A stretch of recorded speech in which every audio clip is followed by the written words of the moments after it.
Good morning, everyone. I'm Vince Lancy. This is the Gold Fix Market Rundown. We will be talking about Trump's proposed announcement selling gold cards. We'll get into what that is in a second. We'll also be discussing, I think quickly, we need to discuss the economic situation. Today's an important day for the whole stock market. NVIDIA's earnings are out. And we also need to discuss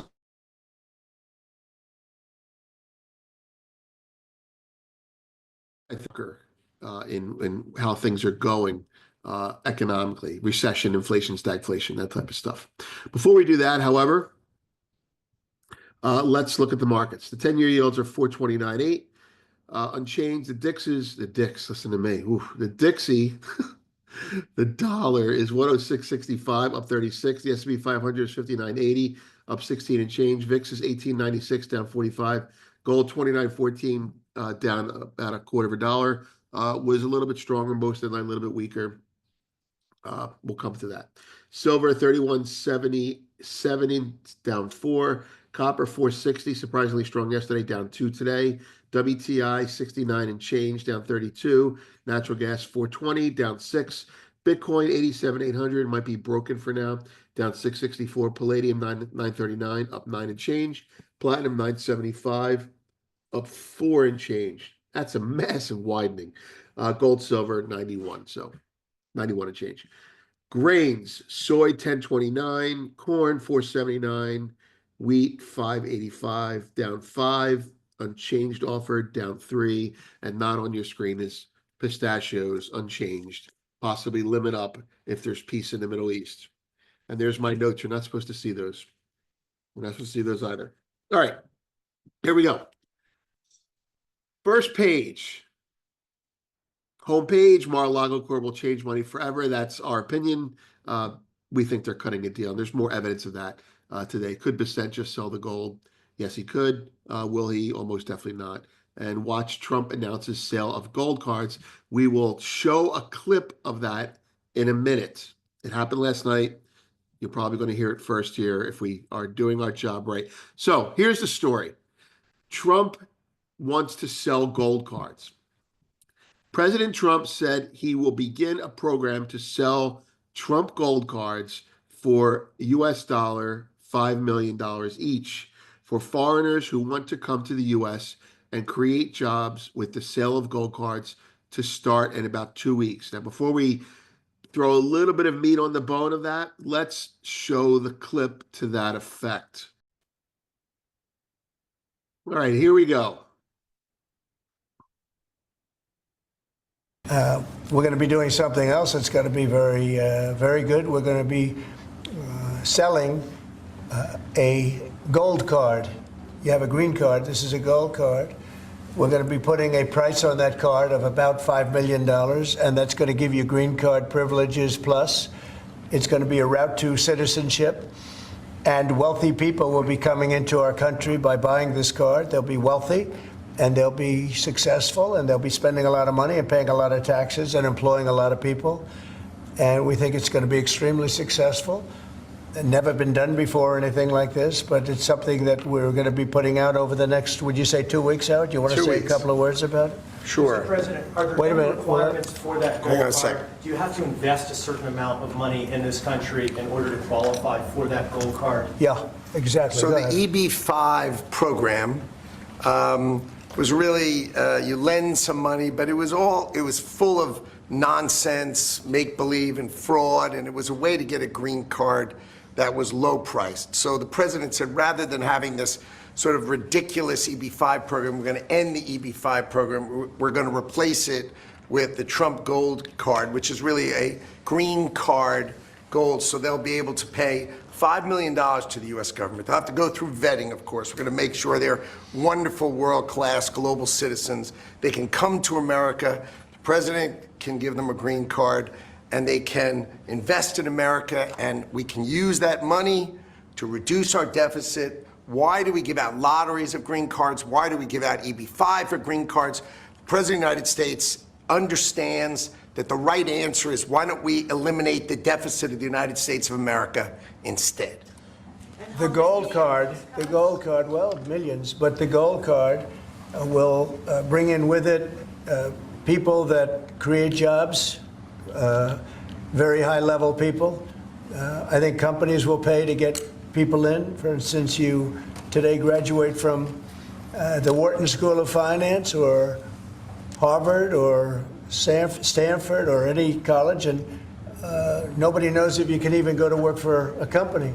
So Apple and all these companies that want to get people to be working for them will be able to buy a card, and for the people that are number one in their class at top schools, I see that as one of the things. But generally speaking, it'll be people with money and people that create jobs, and they won't have to pay any tax on income outside of the United States, which they're not paying right now. They're not citizens, but they'll have to pay if they create jobs in the United States. They'll pay full taxes like everybody else. So there's a clip. We have the whole EO or executive signing declaring that in the story right here. Putting a little bit of meat on this.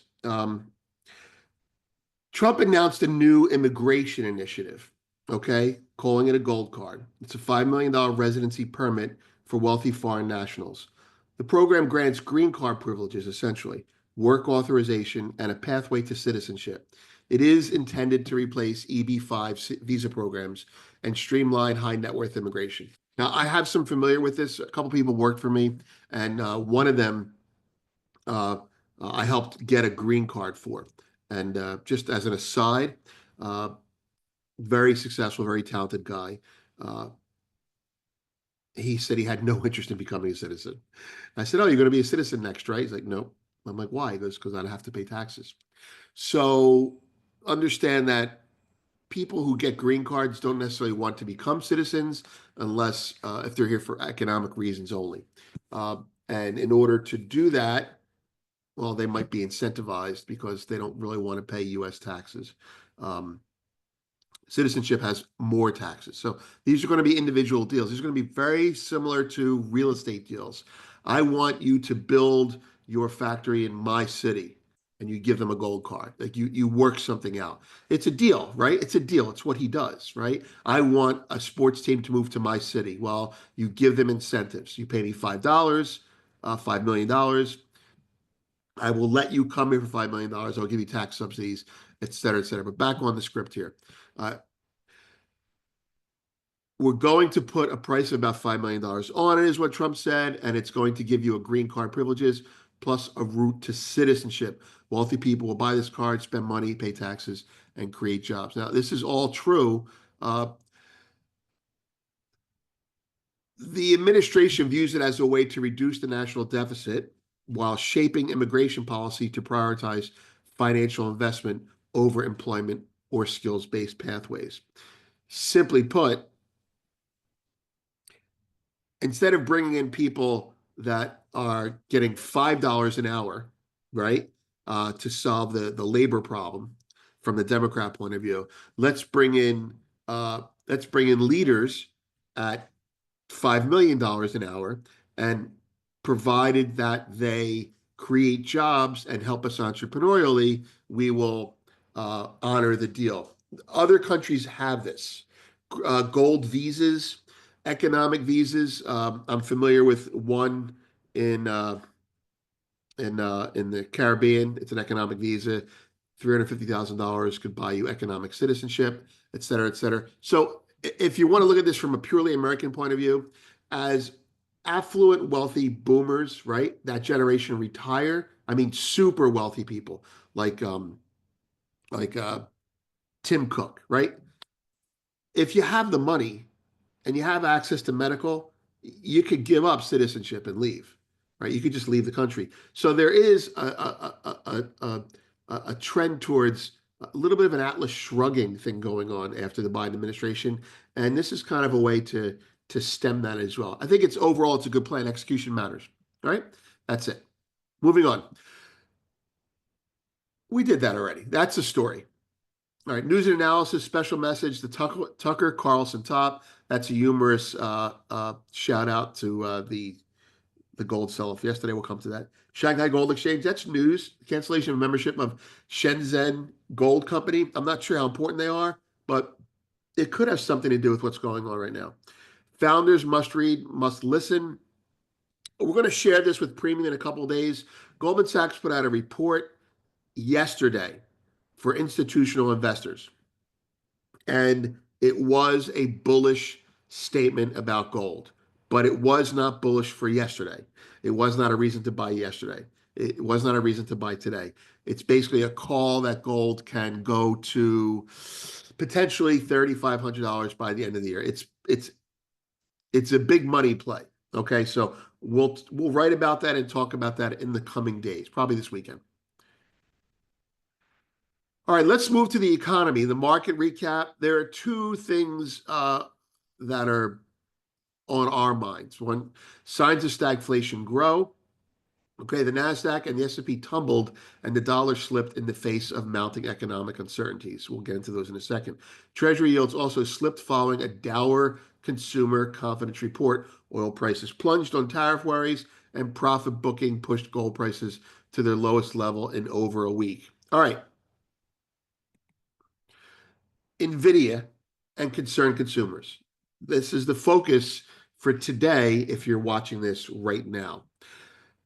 NVIDIA's earnings come out today. Now, you may be tired of hearing about NVIDIA, you may be tired of hearing about AI, but just know that if you want to look at the US stock market as a pyramid, well, or a Ponzi scheme, depending on how you look at it, NVIDIA is the point of the spear. NVIDIA does bad, everything does bad for legitimate and bubble reasons. If you're not buying chips, if they're not earning money on chips, well, then the economy, the chip economy is dropping. Very important. And by that, I mean, if NVIDIA drops, everything drops. And those earnings are today, right? NVIDIA is, in a sense, the market itself. Failure here will be the first step in market leadership changing. This is about gold. One of the things Michael Hartnett said about a month ago was that when things start to roll over, you'll be able to identify it by comparing AI to gold. Now, he didn't say gold stocks. I wish he did, but he said if AI stocks start to roll over relative to gold, meaning the spread comes in or one sells off and the other doesn't, on intraday types of behavior, that'll be a sign that the whole economy is shifting from growth to tightening and stagflation. So something to watch out for. NVIDIA is the anti-gold, so to speak, right? So if that happens, you're going to have like a little bit of a rollover, and that continues at the bottom. Next, concerned consumers. Consumers grew. Yesterday was an important data day, more significant than I think people understand. Many people understand. Of course, we all do. Consumers grew more pessimistic about the economic outlook in February as worries brewed about a slowing economy and rising inflation. The Conference Board reported Tuesday. The board's consumer confidence index, consumer confidence, we know this, right? Slipped to 98.3 for the month, down 7 points and below the Dow Jones forecast for 102. That's a big miss. This was the lowest reading since June 24 and the largest monthly drop since August 21. Okay, and there's a chart to that effect.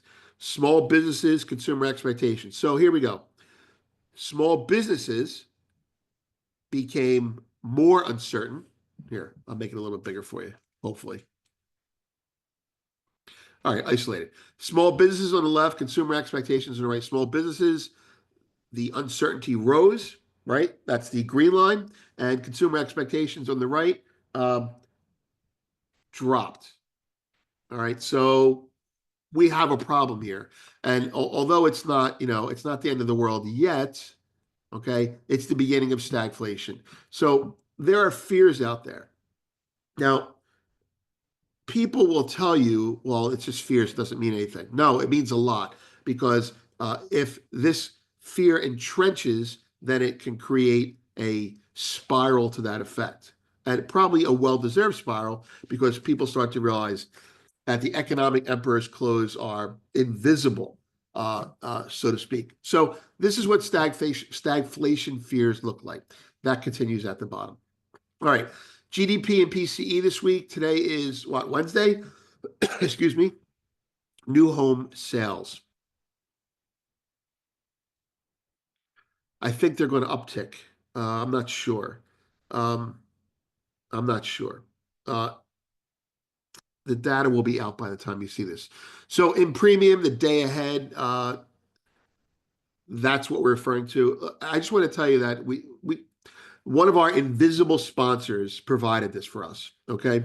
And it's basically a business newspaper without the bullshit. Real, it's like the Wall Street Journal used to be. Section A, section B, section C. If you're older, you know what I'm talking about. If you're looking for news that you can just go through and say bottom line, right, with a little bit of depth that matters, this is it. Those of you at the institutional level probably are familiar with this from Refinitiv. Refinitiv's product is very similar to this. In fact, I almost feel like it's a white label. Anyway, that aside, I'd like to check with the markets now. What happened yesterday, we had a big sell-off yesterday. We had a big bounce. We had a big sell-off, and I want to give you some levels as well as a recap on my own trading. So here we go. This is the weekly. All right. So yesterday, gold had a steep sell-off, over $60 lower. Big bounce, did not get to unchanged. Okay, so the stock market and gold kind of mirrored each other in their behavior yesterday. And I'll zoom into those levels in a second, but I want to start here. This is the gold weekly chart. The eights and nines signify a market that's overbought. The eights and nines signify that we will either go down or go sideways, unless we don't. That's how technicals work. But no, the fact of the matter is, it's a signal that there are people taking profits. That's gold. Gold on a daily basis, you will see that I have two levels marked off there. Now, this level is my disaster level, and I alluded to it in a joking way, 2788, I think I said on Twitter. But this on the daily level is a very significant level, and I'll tell you where it comes from. It comes from two places. One is from my trading, and another is from a product called Polytrends, which I'm in the process of self-educating on. But look, here's the market. The market goes up through here. This line that I drew here, it's important, right? So this is a new structure, right? Either the market is rolling over to drop, or it's rolling over to go sideways and go higher, and kind of like a pause in effect. But I want to zoom in on this to give you an idea of what's going on. This high came in, right? I'm just give you the whole process so you can see why I'm completely neutral now. Uh, the market on this day sold off and I got short, right? And I had $15 in it. And then on this day, it started to bounce. And I said, I'm okay as long as we stay below 2907. Okay.